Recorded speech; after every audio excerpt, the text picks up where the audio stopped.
ഈ പാർട്ടിയുടെ അന്ത്യകൂദാശ നിർവഹിക്കാനുള്ള നിയോഗം വന്നിരിക്കുന്നത് കാരണഭൂതത്തിനും ടീമിനുമാണ്. അതിന് കാരണം ഒരു ബഹുജന പാർട്ടിയെ അങ്ങേരെ ഒരു പ്രൈവറ്റ് ലിമിറ്റഡ് കമ്പനി ആക്കി മാറ്റിയത് തന്നെ. അപ്പംജിയൊക്കെ വെറും തൊമ്മിയുടെ റോളാണ് ചെയ്യുന്നത്.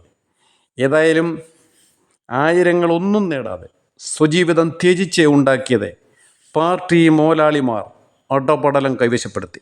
കഴുക്കോൽ വരെ ഇവർ ഊരിയിട്ടേ പോകും.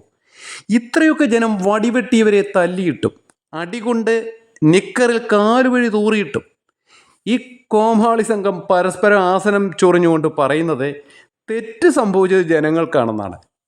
നവകേരള രഥയാത്ര വഴിയും കാക്കത്തൊള്ളായിരം പൗരപ്രമുഖ സംഗമങ്ങൾ വഴിയും കോടികൾ മുടക്കി തീറ്റമേളകൾ നടത്തിയ കുറുവ സംഘം നാളെ വീണ്ടും പൗരപ്രമുഖരെ വിളിച്ച് കൂട്ടി പൂച്ചപെറ്റ് കിടക്കുന്ന ഖജനാവ് മാന്തി ക്രിസ്മസ് തീറ്റ മത്സരം നടത്തുന്നു.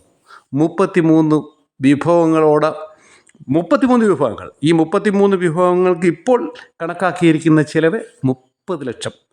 അവസാനം കണക്കൊക്കെ വരുമ്പോൾ 1 കോടി എന്തായാലും എഴുതി മാറ്റും. പോകുന്ന പോക്കിലെ കംപ്ലീറ്റ് ഊരുകയാണ്. കടും വെട്ടെന്ന് പറയുന്നത് ഇതാണ്. എന്തൊരു തീറ്റിയാടാ ഇത്.